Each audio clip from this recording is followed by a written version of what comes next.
తండ్రి కొడుకులు. ఈలోపుగా సత్యనారాయణ మాటేమిటి? తన తండ్రి బయటికి వెళ్ళిపోయి ఉంటాడని రూఢి చేసుకుని సత్యనారాయణ తలుపు కాళ్ళ చేతులా తన్నాడు. కానీ అవి ఎందుకో చాలా నొప్పి పుట్టాయి. ఇంతలో వంటలక్క వచ్చి తలుపు గొల్లెం తీసి, అదేమిటి బాబు, మిమ్మల్ని లోపల పెట్టి తలుపు వేసిందెవరు? ఆ సత్యం కుంక కాదు కదా అన్నది. నోర్మొయ్ అన్నాడు సత్యనారాయణ కోపంతో. ఎన్నడూ తనని పల్లెత్తు మాట అనని యజమాని నోరుమొయ్యమన్నందుకు వంటలక్క చాలా ఖేదపడింది. పైకి సూర్యనారాయణలాగా కనిపించేది సత్యనారాయణేనని ఆవిడకేం తెలుసు? సత్యనారాయణ చెంగు చెంగున మెట్లెక్కి పైకి వెళ్ళటానికని బయలుదేరాడు. తన తండ్రి డబ్బులు ఎక్కడ పెడతాడో వాడికి తెలుసు. కానీ సత్యనారాయణకు చెంగు చెంగున మెట్లెక్కడం సాధ్యం కాలేదు. ఒళ్ళంతా బరువెక్కినట్టుంది. కాళ్ళు లోడీలలాగా అయిపోయాయి. 2-3 మెట్లెక్కి మెట్ల మీద బోర్లా పడ్డాడు. కనత బొప్పి కట్టింది. మోకాలి మీద చర్మం కొట్టుకుపోయింది. ముక్కుతూ మూలుగుతూ మెట్లన్నీ ఎక్కేసరికి కాళ్ళు పీకసాగాయి. రొప్పి వచ్చింది. పోనీ ఆ గారెలు ఆవడాలు తినే బయటికి పోదాం, చాలా ఆయాసంగా ఉంది అనుకున్నాడు సత్యనారాయణ. వంటలక్కను కేకేసి పలహారం పట్టుకురమ్మన్నాడు. వంటలక్క పళ్ళెంలో గారెలు ఆవడాలు పట్టుకొచ్చి, ఇప్పుడే కదా తిన్నారు, ఇవి పిల్లవాడి కోసం ఉంచాను, మీరు మళ్ళీ తింటారా? కడుపు నొప్పి వస్తుందేమో అన్నది. ఏమిటి, నాకు నువ్వు పలహారం పెట్టావా? కడుపులో నొప్పి అని అబద్ధం ఆడాను. నా కోసం ఉంచినవి నాకు పెట్టడానికి ఏడుస్తావేం? పెట్టక్కడ అని సత్యనారాయణ గదమాయించాడు. వంటలక్క తన చెవులను తానే నమ్మలేకపోయింది. తన యజమానికి మతి చెడిందని అనుమానం వేసి నౌకర్ను పంపి వైద్యుడిని రమ్మని కబురు చేసింది. వైద్యుడు రావటం మేలే అయింది. ఎందుచేతనంటే ఆదరా బాదరా పలహారం తిని సత్యనారాయణ పక్క మీద పడి పొర్లిగింతలు పెడుతున్నాడు కడుపు నొప్పితో. వైద్యుడు కడుపు నొప్పికి మందిచ్చి రాత్రికి వేసుకోమని బేది మాత్రలు కూడా ఇచ్చి వెళ్ళిపోయాడు. వైద్యుడు తనను తమరు తమరు అని గౌరవంగా పిలవటం అంత బాధలో కూడా సత్యనారాయణకు ఆశ్చర్యం కలిగించింది. వైద్యుడు వెళ్ళినాక కొద్దిసేపటికి కడుపు నొప్పి కాస్త సర్దుకున్న తర్వాత సత్యనారాయణ లేచి బల్ల సొరుగులో తాళాల చెవులు తీసుకుని డబ్బు కోసం బీరువా దగ్గరికి వెళ్ళి చూసి కొట్టినట్టు తుల్లిపడ్డాడు. ఎందుచేతనంటే బీరువా అద్దంలో తన తండ్రి ప్రతిబింబం కనబడింది. చచ్చాన్రా బాబు అనుకుని సత్యనారాయణ వెనక్కి తిరిగి చూశాడు. తండ్రి జాడ లేదు. మళ్ళీ అద్దంలోకి చూశాడు. అద్దంలో తండ్రి ఆకారం మళ్ళీ కనిపించింది. బట్టతల, మీసాలు, సులోచనాలు కనిపించాయి. తన మొహం తడుముకున్నాడు. తన మొహానే మీసాలు కళ్ళజోడు తగిలాయి. సత్యనారాయణకు తల తిరిగినట్టు అయిపోయింది. తను ఎట్లాగో తన తండ్రి అయిపోయినాడు. ఈ సంగతి తెలియగానే మొదట దిగులు వేసింది. కానీ మళ్ళీ సంతోషం కూడా కలిగింది. ఇక తను బడికి పోనక్కర్లేదు, దెబ్బలు తినక్కర్లేదు. ఏది పడితే అది తినవచ్చు, ఎక్కడికి పడితే అక్కడికి పోవచ్చు. ఇక డబ్బంతా తనదే. సంతోషంతో ఒక్క గెంతు వేయబోయి కుప్పున కులబడ్డాడు సత్యనారాయణ. ఇప్పుడు వాడికి మరో ఆలోచన కలిగింది. తను తన తండ్రిగా మారిపోతే తన తండ్రి ఏమైపోయినట్టు? ఈ ప్రశ్నకు సమాధానం వల్లే మెట్ల మీద అడుగుల చప్పుడు వినబడింది. 8 ఏళ్ల బొట్టికాయ ఒకడు మెట్లెక్కి వస్తున్నాడు. తీరా చూస్తే ఆ మెట్లెక్కి వస్తున్నది తనే. తన తండ్రికి తన స్వరూపం వచ్చిందని సత్యనారాయణ గ్రహించాడు. తండ్రికి మంచి పాఠం నేర్పుదామనుకున్నాడు. బీరువా తాళాల చెవులు జేబులో దాచేశాడు. సూరయ్య పైకి వచ్చి తన ప్రతిబింబంలాగా నిలబడి ఉన్న కొడుకును చూసి నవ్వసాగాడు. సత్యనారాయణకు నవ్వు రాలేదు, భయం వేసింది. మనం ఇట్లా ఎందుకైనామో నీకేమైనా తెలుసునా అన్నాడు సూరయ్య. సత్యనారాయణ మొహం చిట్లిస్తూ నాకు తెలీదు అన్నాడు. పెద్ద చిక్కే వచ్చిపడింది. నువ్వే నేనని, నేనే నువ్వని మనం ప్రపంచాన్ని నమ్మించడం చాలా ఇబ్బంది అయ్యేటట్టున్నది. నేను బోలెడని వ్యవహారాలు నడపాలి, డబ్బు వసూలు చేస్తూ ఉండాలి. నాకు చేతి నిండా పనులున్నాయి, ఊరి నిండా స్నేహితులున్నారు.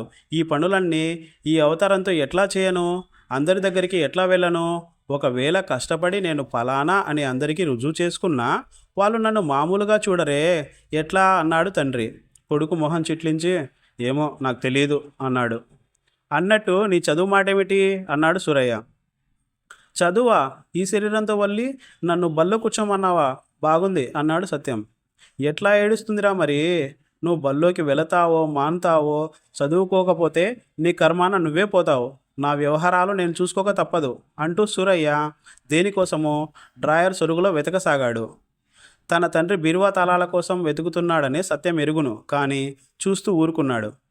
బీరువా తాళాలు చూడలేదు కదా అన్నాడు తండ్రి తల పైకెత్తి కొడుకుని చూసి. నేను తీసి దాచానులే అన్నాడు సత్యం. నువ్వు తీసి దాచటం ఏమిటి? నీ మొహం ఇట్లాతే అన్నాడు సూరయ్య. నువ్వు నాతో మర్యాదగా మాట్లాడటం మంచిది. ఇదివరకల్లా నన్ను ఏమీ తెలియని వాజి కింద కట్టేశావు. ఇక ముందు నాతో మర్యాదగా మాట్లాడకపోతే నేను ఊరుకోను. పట్టుకు తన్నేస్తాను. తన్నటం ఇక నా వంతు.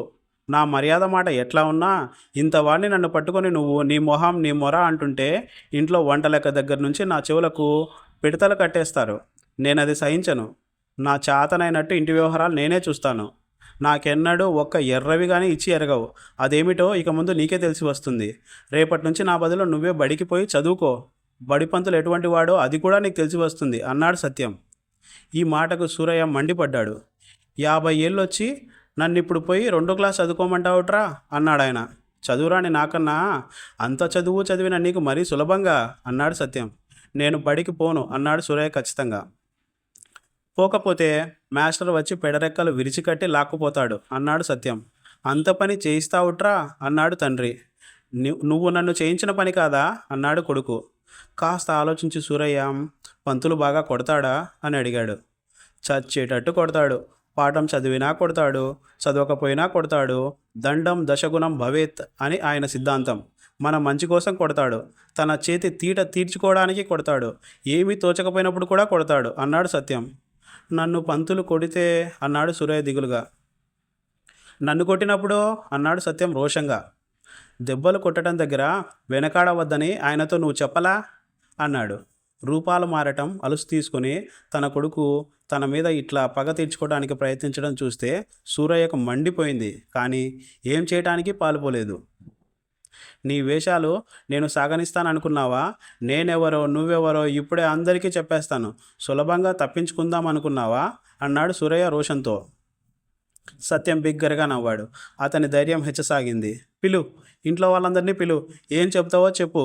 నువ్వు చెప్పిన నిజమంతా తోసేసి నేను చెప్పే అబద్ధాన్ని నమ్ముతారు. ఆ సంగతి నువ్వే చూద్దువు గాని అంటూ సత్యం వంటలక్కని కేకేసి పిలిచాడు.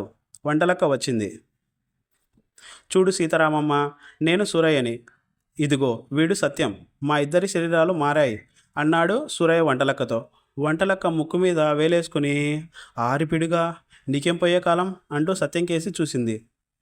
సత్యం వంటలక్కను చూసి నవ్వి సత్యం ఆకలేసి పైత్యాన పడ్డాడు. తీసుకుపోయి తిన్నన్ని గారెలు ఆవడాలు పెట్టు అన్నాడు. కుర్రకుంక అట్లా పెళ్ళుతుంటే మక్కెలు విరగదన్నక గారెలు ఆవడాలు పెట్టమన్నారా? మీ అలుసే వాణ్ణింతవరకు తెచ్చింది అంటూ వంటలక్క సూరయ్యను రెక్క పట్టుకొని తీసుకుపోయింది. వంట ఇంట్లో సూరయ్య వంటలక్కకు నిజం తెలియజేయాలని విశ్వ ప్రయత్నం చేశాడు. కానీ లాభం లేకపోయింది.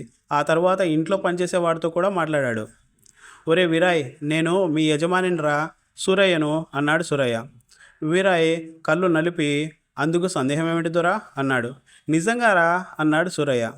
వీరాయ్ మరింత విశాలంగా నవ్వి వెళ్ళిపోయినాడు. సూరయ్యకు మతి పోయినట్టయింది. ఎవ్వరూ తన మాట నమ్మకపోగా తను అన్న మాటలు తన కొడుకుతో చెప్పేశారు. ఆ రాత్రి సత్యం సూరయ్యతో, నువ్వు తొందరపడి అందరితోటి జరిగింది చెప్పేయకు. వెర్రెత్తిందని అందరూ నిన్ను వెర్రాసుపత్రికి పంపమంటారు. మాట్లాడకుండా ఊరుకో, జరిగేదేమిటో జరగని అని సలహా చెప్పాడు. ఈ కథ ఇంకా ఉంది.